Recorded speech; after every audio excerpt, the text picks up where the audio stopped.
स्वागत है दोस्तों आपका एक नए वीडियो में। आज इस वीडियो में हम बात करने वाले हैं कि जो इंडियन कोस्ट गार्ड जीडी का फॉर्म है उसको कैसे भरना है।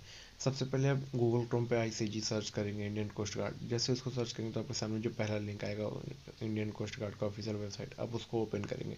उसको ओपन करने के बाद जो आपके सामने ऑफिशियल वेबसाइट खुल के आएगा, आप उसको नीचे स्क्रॉल करेंगे। स्क्रॉल करने के बाद आपके सामने दो ऑप्शन आएगा, join ACGS officer, join ICGS enroll. तो आप इनरोल पे क्लिक करेंगे। जैसे आप उस पर क्लिक करेंगे तो फिर से आपके नीचे सामने तीन ऑप्शन आएगा। तो यहाँ पे जो आपका इनरोल पर्सनल CGEP2 02/2024 आप इस पर क्लिक करेंगे। जैसे आप इस पर क्लिक करेंगे तो आपके सामने लॉगिन का पोर्टल खुल के आ जाएगा। अगर आपने पहले से अपना आईडी बना रखा है तो आप लॉगिन कर लेंगे, अगर आपने नहीं बना रखा है तो क्रिएट एन अकाउंट पे क्लिक करेंगे। जैसे आप क्रिएट एन अकाउंट पे क्लिक करेंगे तो आपके सामने एक नया पेज ओपन होकर आएगा। अब वहाँ पे आपको अपना नाम देख सकते हैं, सामने आपका नेम पूछ रहा है तो आप अपना नाम डालेंगे जैसा आपका मैट्रिकुलेशन 10th में है, ठीक है। फिर उसके नीचे आपको अपना फादर का नाम डालना है, फिर आपको अपने मदर का नाम डालना है। फिर उसके नीचे आपसे आपका नेशनैलिटी पूछ रहा है। अगर आप इंडियन हैं तो आप इंडियन चूज़ करेंगे, अगर आप अदर हैं तो आप इस फॉर्म को नहीं भर सकते। उसके नीचे साफ साफ लिख रखा है only Indian candidates are allowed, ठीक है। फिर उसके बगल में आपका जेंडर पूछ रहा है, तो जेंडर में भी इससे साफ साफ लिख रखा है कि only men candidates are allowed, ठीक है। फिर उसके नीचे आप और स्क्रॉल करके आएंगे तो आपको अपना ईमेल आईडी डालना है। जो आपका एक्टिव ईमेल आईडी है वो आपको डालना है।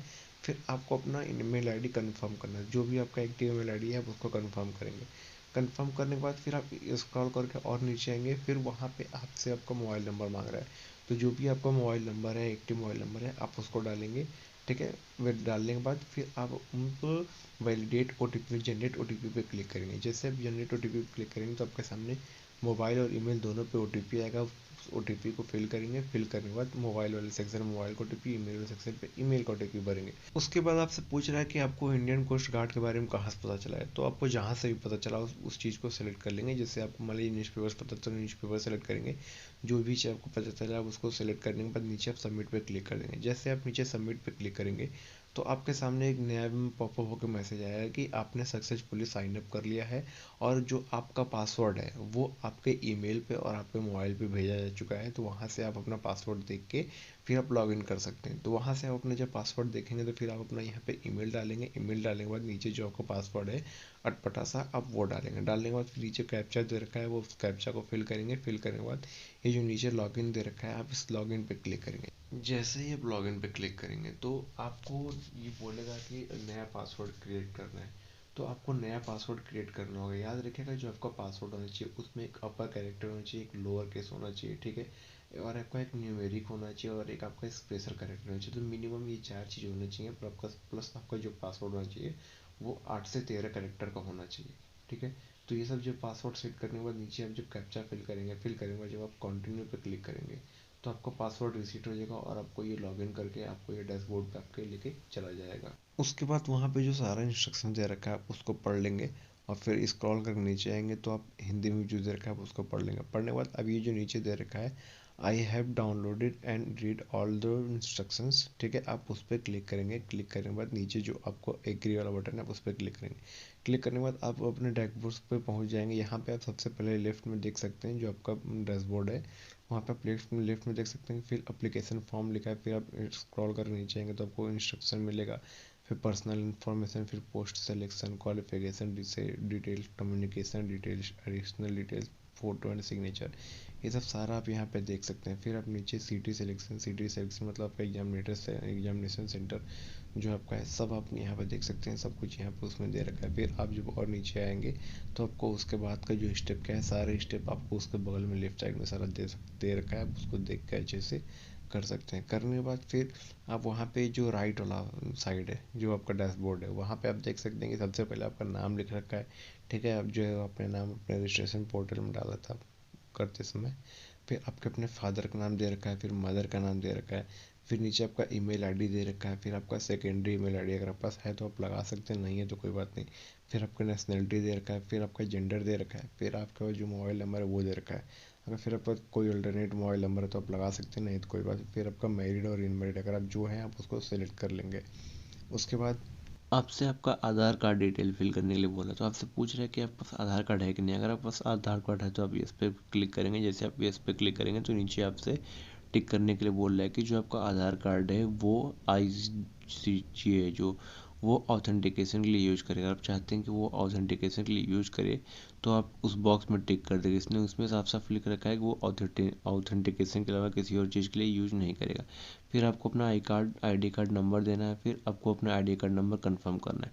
मान लीजिए अगर आप कोई और चूज़ करते हैं, आधार कार्ड को आप नो करते हैं, तो फिर आप कोई दूसरा कार्ड चूज़ करते हैं, जैसे पैन कार्ड चूज़ करते हैं। तो पैन कार्ड आप जो आप चूज़ करेंगे तो फिर वहाँ पे भी आपको उसका आईडी कार्ड नंबर देना होगा। फिर आपको आईडी कार्ड नंबर कंफर्म करना होगा। फिर जो आपका नाम है उस आईडी कार्ड पे, चाहे आपका आधार कार्ड लगाएं तो भी, ना लगाएं तो भी, या आपको जो भी आप आईडी कार्ड लगाएंगे उसको लगाना पड़ेगा। फिर आपको जो परमानेंट आइडेंटिफिकेशन मार्क है आपको वो देना पड़ेगा 2।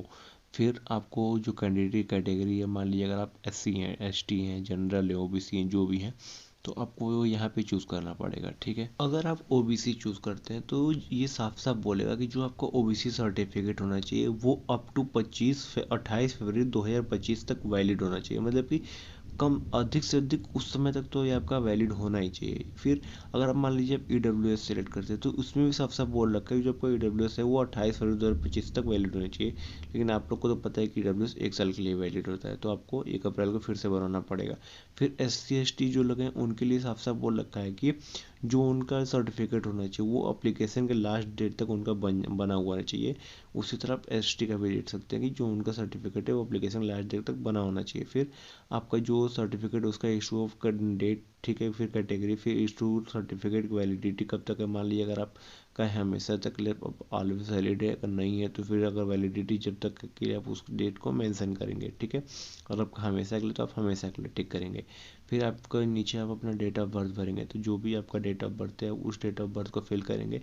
फिर आपको प्रूफ ऑफ अपना डेट ऑफ बर्थ भरना है, जैसे आपका जो मार्कशीट है 10th का, आपको उसको फिल करना है, मतलब उसका डिटेल आपको फिल करना है यहाँ पे। ठीक है, फिर अगर आपका एज रिलैक्सेशन में अगर आप आते हैं तो आपका एज रिलैक्सेशन ऑटोमेटिक अपने आप लग जाएगा, और अगर आप नहीं आते हैं तो वो अपने आप हट जाएगा। ठीक है, फिर फ़ी वेवर, अगर आप SC ST से तो आपको फ़ी में छूट मिलेगा, और आप नहीं है तो आपको नहीं मिलेगा। ठीक है, फिर सेकेंड एम्प्लॉयमेंट टाइप, अगर आप एम्प्लॉयड हैं तो आप अपना एम्प्लॉयमेंट स्टेटस या फिर टाइप आप चूज़ करेंगे, और अगर आप नहीं है तो आप नहीं चूज़ करेंगे। ठीक है, फिर नीचे हम लोग आते हैं। नीचे आपको बोलेगा कि आपको अपना डॉक्यूमेंट अपलोड करना है, कौन कौन सा। एक तो आपका एज के लिए आपको अपना मैट्रिकुलेशन का मार्कशीट अपलोड करना है, और दूसरा आपको अपलोड करना है अपना आईडी प्रूफ। ठीक है, आपके आईडी प्रूफ को आपको अपलोड करना है। याद रखिए जो आपका आईडी प्रूफ और आपका जो मैट्रिकुलेशन मार्कशीट होना चाहिए वो 50 से 150 KB के बीच में होना चाहिए, और वो आपका JPG फॉर्मेट में होना चाहिए। अगर आपको एडिट करने नहीं आ रहा है, ठीक है, आपसे नहीं हो पा रहा है, तो आप नीचे कमेंट में हमसे बता सकते हैं, हम बता देंगे कैसे आपको एडिट करना है। इसके बाद आप सेव पे क्लिक करेंगे। जैसे आप सेव पे क्लिक करेंगे आपका डाटा सेव सक्सेसफुली का मैसेज आ जाएगा। फिर आप ऊपर ओके क्लिक करके आप नेक्स्ट पेज पे आ जाएंगे। यहाँ पे आपको दिखाई दे रहा है नाविक GD एजुकेशनल क्वालिफिकेशन रिक्वायर्ड। ठीक है, तो यहाँ पे आप इस पर क्लिक करेंगे। जैसे आप इसको सिलेक्ट करेंगे और आप इसे स्क्रॉल कर नीचे आएंगे तो आप वापस से वहाँ पे सेव पे क्लिक करेंगे। जैसे आप सेव पे क्लिक करेंगे तो आपका डाटा सेव सक्सेसफुली का मैसेज आ जाएगा, और फिर आपको ये नेक्स्ट पेज पे ले जाएगा। वहाँ पे आपको अपना 10th का और 12th का डिटेल भरना है। तो सबसे पहले आप 10th में देख सकते हैं, यहाँ पे आपसे पूछ रहा है कि do you pass in class 10th। अगर आप क्लास 10th में पास है तो आप यस पे क्लिक करेंगे। फिर यस पे क्लिक करने के बाद आपसे पूछ रहा है कि आपका बोर्ड कौन सा है। तो अब जिस भी स्टेट से या फिर जिस भी बोर्ड से आप अपने स्टेट के अपने बोर्ड को आप सिलेक्ट कर लेंगे। ठीक है, आप उस अपने बोर्ड का नाम डालेंगे, आपका बोर्ड यहाँ पे आ जाएगा, आप उसको आसानी से सिलेक्ट कर लेंगे। सिलेक्ट करने के बाद फिर आपको अपने 10th के सर्टिफिकेट का नंबर डालना है। ठीक है, फिर उसके बाद आपसे नीचे पूछ रहा है कि जो आपका मार्कशीट है वो परसेंटेज है, CGPA क्या है, जो भी आप उसको यहाँ पे फिल करेंगे। फिर आपने कौन सी ईयर में उसको पास किया है आप वो फिल करेंगे। ठीक है, फिर do you have additional marksheets for class 10th, क्या आपके पास एडिशनल मार्कशीट भी क्लास 10th का अगर पास है तो आप इस पर क्लिक करेंगे, नहीं है तो नो पे क्लिक करेंगे। फिर उसके पास आपसे पूछ रहा है कि आपके जो क्लास 10th में कितने सब्जेक्ट थे टोटल। तो जितने भी सब्जेक्ट थे आप उनका नंबर यहाँ डालेंगे। जैसे 5 थे तो 5 डालेंगे, 6 थे तो 6 डालेंगे, 7 थे तो 7 डालेंगे, जितने भी थे आप वहाँ पे उनका नंबर डालेंगे। ठीक है, नंबर डालने के बाद फिर नीचे आपका देखिए देख सकते हैं कि वो जो लिखा हुआ है ऐड सब्जेक्ट, तो आप ऐड सब्जेक्ट पे क्लिक करेंगे। जैसे ही आप ऐड सब्जेक्ट पे क्लिक करेंगे तो आपका एक सब्जेक्ट ऐड हो जाएगा, मतलब आपका एक बॉक्स ऐड हो जाएगा, और उस बॉक्स में आपको अपना एक सब्जेक्ट फिल करना होगा। जो भी आपका सब्जेक्ट नेम होगा पहला आप उसको फिल करेंगे। फिर उसके सामने आपका जितना भी आपका मार्क्स आया था वो लिखेंगे, और जितना टोटल मार्क्स है मतलब मैक्सिमम मार्क्स था वो लिखेंगे। फिर उसके बाद उसके बगल में डिलीट ऑप्शन भी, अगर आपको कुछ लग रहा है गलत है तो आप वापस से उसको डिलीट कर सकते हैं। फिर उसके बाद वापस से आप नीचे आएंगे और वापस से आप अपना अगेन ऐड सब्जेक्ट पे क्लिक करेंगे। फिर उसमें आप अपने सब्जेक्ट का नाम भरेंगे, फिर आपने उसमें कितना मार्क्स ऑब्टेन किया है और फिर उसमें कितना मैक्सिमम मार्क्स है। उसी तरह जितना आपका सब्जेक्ट है उतनी बार आप ऐड सब्जेक्ट पे क्लिक करेंगे। जितना आपने ऊपर नंबर डाला है आप उतनी बार ऐड सब्जेक्ट पे क्लिक करेंगे। आपने 5 डाला तो 5 बार डालेंगे, 6 डाला तो 6 डालेंगे, 7 डाला तो 7 डालेंगे। जितने बार डाला है उतना सब्जेक्ट ऐड करेंगे। फिर उसमें आपका कितना नंबर आया था, उसमें मैक्सिमम मार्क्स कितना था जो था, आप सब उसमें डालने के बाद फिर यहाँ पे जो नीचे आपका सेव ऑप्शन दे रखा है आप उस पर क्लिक करेंगे। जैसे आप सेव पे क्लिक करेंगे तो आपका पूरा डाटा सेव हो जाएगा और फिर आपसे बोलेगा कि अब आपको अपना 12th का भरना है। तो एक बार आप नीचे आएगा पूरा देख लीजिएगा। देखने के बाद फिर आप ऊपर जो 10th के बगल में राइट में आपका 12th क्वालिफिकेशन डिटेल लिख रखा है तो आप उस पर क्लिक करेंगे। वहाँ पे भी आपसे पूछ रहा है कि आप 12th पास हैं तो आप यस पे क्लिक करेंगे। फिर आपसे आपका बोर्ड पूछ रहा है तो जिस भी बोर्ड से आप पास हुए हैं आप उस बोर्ड का वहाँ पर नाम फिल कर देंगे। फिर जो आपका 12th का सर्टिफिकेट नंबर क्या है आप उस 12th सर्टिफिकेट नंबर को फिल करेंगे। फिर आपसे नीचे पूछ रहा है कि जो आपका मार्कशीट का जो आपका रिजल्ट है क्या वो परसेंटेज है, सीजीपी है या ग्रेड है। जो भी आपका है परसेंटेज, सीजीपी, ग्रेड, आप उसको सिलेक्ट करेंगे। फिर आपसे पूछ रहा है कि कौन सी ईयर में आप पास हुए हैं तो आप उस ईयर को सिलेक्ट करेंगे। ठीक है। फिर आपसे पूछ रहा है कि आपके पास 12th का एडिशनल सर्टिफिकेट भी है। अगर आपके पास है तो आप यस पे क्लिक करेंगे, नहीं हो तो नो पे क्लिक करेंगे। फिर आपसे पूछ रहा है कि आपके 12th में कितना सब्जेक्ट था टोटल।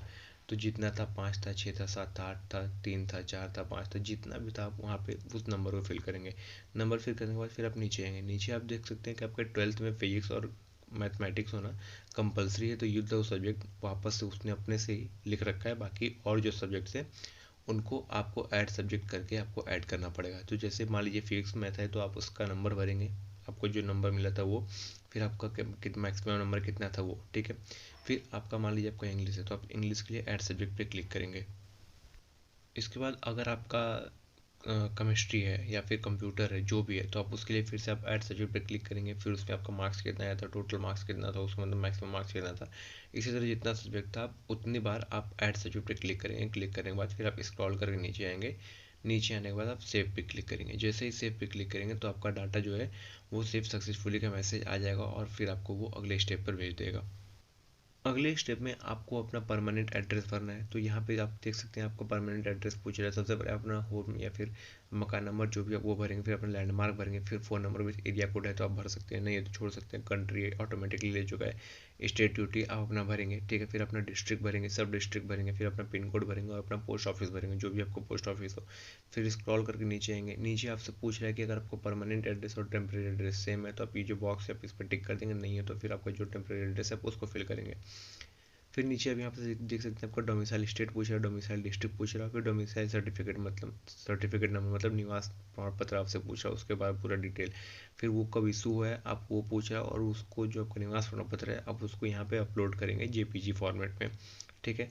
फिर उसको अपलोड करने के बाद नीचे जो सेव है आप उस सेव पे क्लिक करेंगे। जैसे ही सेव पे क्लिक करेंगे तो फिर आपका अगला स्टेप खुल के आ जाएगा।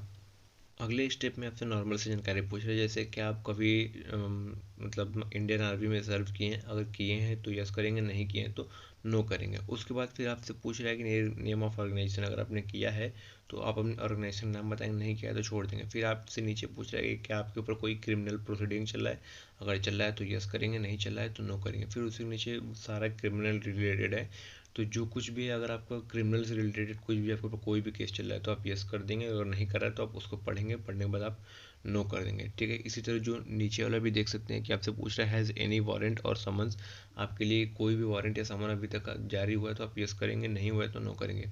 इसी तरह जो सारा दिया है, अगर आप से किसी भी चीज़ से आप बिलोंग करते हैं, इसमें कुछ भी आपके साथ हुआ है तो आप यस पे कर देंगे, नहीं हो तो आप सबको नो करके आप नीचे आएंगे। नीचे आपसे पूछ रहा है divide by any government agency और रिक्रूटमेंट, अगर आप किसी भी गवर्नमेंट रिक्रूटमेंट एजेंसी से डिवाइड हुए तो आप यस पे क्लिक करेंगे, नहीं हुए तो नो पे क्लिक करेंगे। उसके ऊपर आपसे देख रहे हैं कि आपसे पूछ रहा है कि क्या आप कभी भी कोर्ट के थ्रू कन्विक्ट हुए हैं, अगर आप कन्विक्ट हुए तो आप यस पे क्लिक करेंगे, नहीं है तो नो पे क्लिक करेंगे। फिर उसके नीचे वाला भी आप पढ़ लेंगे, अगर आपसे बिलोंग करता है तो आप यस पे क्लिक करेंगे, नहीं होता है तो नो पे क्लिक करेंगे। फिर ये सब भरने के बाद आप नीचे जो सबमिट वाला ऑप्शन है आप इस सबमिट पे क्लिक करेंगे। जैसे आप सबमिट पे क्लिक करेंगे आपका सबमिट हो जाएगा। फिर आपको ये अगले स्टेप पे लेके जाएगा। यहाँ पे अब आपको अपना फ़ोटो, सिग्नेचर और लेफ्ट थंब इम्प्रेशन अपलोड करना है। तो मैं आपको देखने के लिए सलाह दे रहा हूँ कि जो आपका फ़ोटो होना चाहिए वो कैसा होना चाहिए। आपका फ़ोटो होना चाहिए जो रिसेंट का होना चाहिए, उस पर आपका नाम और जो डेट ऑफ फ़ोटो है वो दोनों आपका लिखा होना चाहिए। अगर ये नहीं लिखा होगा तो ये फिर फ़ोटो आपका मतलब फॉर्म आपका रिजेक्ट कर देना। तो फ़ोटो आपका कुछ इस तरह से होना चाहिए। ठीक है। उसके बाद जो आपका फ़ोटो होना चाहिए उसका जो फाइल का नाम होना चाहिए वो पासपोर्ट फोटोग्राफ होना चाहिए। अगर वो नहीं होगा तो फिर ये नहीं लेगा, ठीक है। तो पासपोर्ट का पहला लेटर कैपिटल होना चाहिए और जो फोटोग्राफ होगा उसका पहला लेटर कैपिटल होना चाहिए और दोनों के बीच में अंडरस्कोर आपका लगा होना चाहिए। इसी तरह जो सिग्नेचर है उसका नाम, उस फाइल का नाम सिग्नेचर होना चाहिए और उसका पहला लेटर आपका कैपिटल एस होना चाहिए। अगर नहीं होगा तो फिर ये नहीं लेगा। उसी तरह जो आपका थंब इम्प्रेशन होना चाहिए उसका टी कैपिटल होना चाहिए और इम्प्रेशन का आई कैपिटल होना चाहिए और दोनों के बीच में आपका अंडरस्कोर लगा होना चाहिए। ये जो देखिए आपको ऊपर साफ साफ इसने लिख रखा है कि ऐसा ही आपका फॉर्मेट होना चाहिए। अगर ये नहीं होगा तो ये नहीं लेगा, इसने साफ साफ लिख रखा है। तो आपको ऐसे ही करके लगाना है। लगाने के बाद फिर आप ये जो है आप प्रीव्यू में देख सकते हैं। देखने के बाद फिर आप नीचे ये जो सेव वाला ऑप्शन है उस पर आप क्लिक कर देंगे। जैसे आप क्लिक करेंगे तो ये जो आपका फोटो है, आपका सिग्नेचर है, आपका लेफ्ट थंब है, ये तीनों आपका अपलोड हो जाएगा। अपलोड करने के बाद फिर आपको अपना लाइव फोटो लगाना है। तो लाइव फोटो के लिए आपको ज़्यादा टेंशन नहीं लेना है, ठीक है। जैसा भी आपका लाइव फोटो होगा वो आप उसको लगा देंगे। बस याद रखिएगा जो आपका पीछे बैकग्राउंड है वो आपका वाइट होना चाहिए। और जो आपका लाइव फोटो है वो कैसे लेगा मैं आपको दिखा दे रहा हूँ कि जो कैप्चर करना आपको लाइव फोटो कैसे करना है। लाइव फोटो के लिए जो आपका हेड है वो आपका ग्रीन पोजीशन में रहना चाहिए। अगर वो ग्रीन में नहीं रहेगा तो जो नीचे डार्क ग्रीन बन रहा है वो नहीं बनेगा, और जब तक वो नहीं बनेगा तब तो अपना इमेज कैप्चर नहीं कर पाएंगे। तो इमेज कैप्चर करने के बाद आपके सामने कुछ ऐसा आएगा, ठीक है। तो वहाँ पे अपना आप लाइव फोटो देख लेंगे। देखने के बाद अगर आपको लगता है कि कोई दिक्कत है तो आप वापस से रिटेक कर सकते हैं। अगर आपको लगता है सही है, सब सही है, तो आप उसको सेव कर लेंगे। सेव करने के बाद आप वापस से नेक्स्ट स्टेप पे चले जाएंगे। नेक्स्ट स्टेप पे जो आप जाएंगे तो वहाँ पे अब आपसे पूछ रहा है जो आपका एग्जाम प्रेफरेंस, सिटी प्रेफरेंस, ठीक है, सेंटर प्रेफरेंस। तो सबसे पहले आप अपना स्टेट चूज़ करेंगे। तो जिस भी स्टेट में आप रहते हैं सबसे पहले आप उसको सेलेक्ट करेंगे। सेलेक्ट करने के बाद यहाँ पे आपको एग्जाम सिटी दे रहा है, तो जो अगर आपका शहर है उसमें तो आप उसको चूज़ कर लेंगे। अगर नहीं है तो जो भी आपके शहर के आसपास का शहर है आप उसको चूज़ करेंगे। उसी तरह फिर आपका सेकंड प्रेफरेंस जो आपके सबसे आसपास का होगा सेकंड शहर, आप उसको चूज़ करेंगे। उसी तरह आपका थर्ड प्रेफरेंस दे रहा है, फिर फोर्थ प्रेफरेंस देना है, फिर फिफ्थ प्रेफरेंस देना है। अपना पहले स्टेट चुनेंगे, स्टेट चुनने के बाद फिर अपना सिटी चुनेंगे, फिर सिटी चुनने के बाद अपना ऐसे पूरा कर लेंगे। उसको करने के बाद फिर आप देखेंगे सेव पे क्लिक कर लेंगे। क्लिक करने के बाद अब आपको अपना जोन सेलेक्ट करना है। तो सबसे पहले आप अपना देख लेंगे जिस भी प्रदेश में आप रहते हैं वो कौन से जोन में है, तो उस अपना जोन को चूज़ कर लेंगे।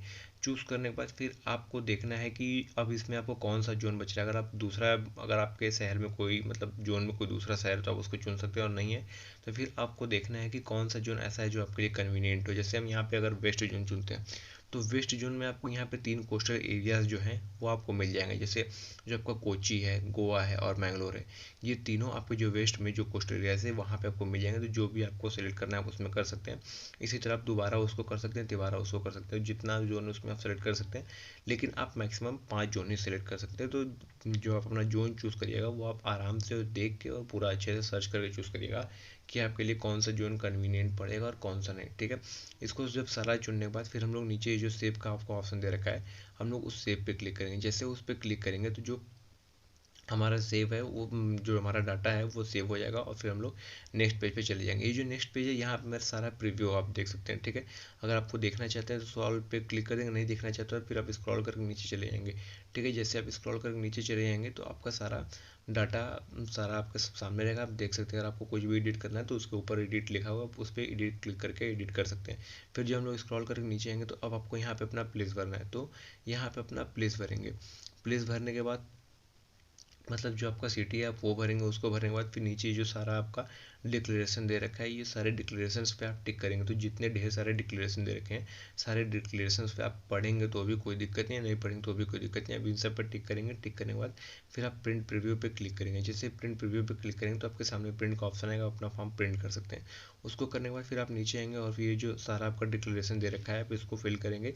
इसमें अब आपसे पूछ रहा है कि आप अपना फॉर्म फाइनल सबमिट करना चाहते हैं या आप कुछ एडिट करना चाहते हैं, तो जो भी आपसे पूछ रहा है आप उन सब पे क्लिक कर लेंगे। सारे डिक्लेरेशंस पे क्लिक करने के बाद आप स्क्रॉल करके नीचे आएंगे, वहाँ पे जो सेव लिखा है आप सेव पे क्लिक करेंगे। जैसे आप सेव पे क्लिक करेंगे तो आपके सामने वापस से आपसे बोलेगा कि आपने क्या सब कुछ देख लिया, तो आप वापस से सारे डिक्लेरेशंस पे क्लिक करेंगे। सारे डिक्लेरेशंस पे क्लिक करने के बाद नीचे से फिर से बोला है कि आपने प्रिंट प्रीव्यू देख लिया, तो आप यस पे क्लिक करेंगे। उसके बाद फिर जो नीचे सारे डिक्लेरेशंस है आप उसको फिल करेंगे। फिल करने के बाद ये जो नीचे आपको कन्फर्म डिटेल है आप उस पर क्लिक करेंगे। जैसे उस पर क्लिक करेंगे तो आपका ये जो सारा डॉक्यूमेंट, ये जो सारा अपने फॉर्म भरा है ये सब कुछ सेव हो जाएगा। फिर आप स्क्रॉल करके नीचे आएंगे और फिर प्रोसीड टू पेमेंट पे क्लिक करेंगे।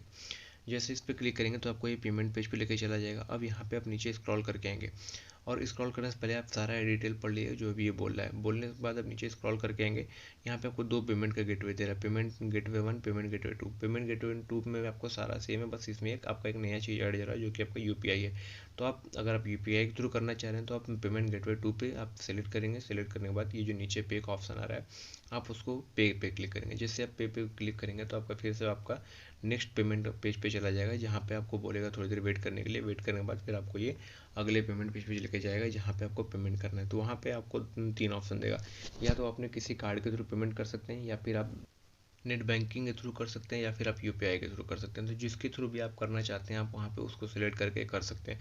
अगर आप नेट बैंकिंग के थ्रू करना चाहते हैं तो आप नेट बैंकिंग सेलेक्ट करेंगे। डेबिट कार्ड के थ्रू करना चाहते हैं डेबिट कार्ड के थ्रू करेंगे। क्रेडिट कार्ड के थ्रू करना चाहते हैं क्रेडिट कार्ड के थ्रू करेंगे, या फिर आप यूपीआई भी सेलेक्ट कर सकते हैं। जैसे आप यूपीआई सेलेक्ट करेंगे तो आपसे ये आपका यूपीआई आईडी पूछेगा, तो जो भी आपका यूपीआई आईडी है आप यहाँ पे उसको डालेंगे।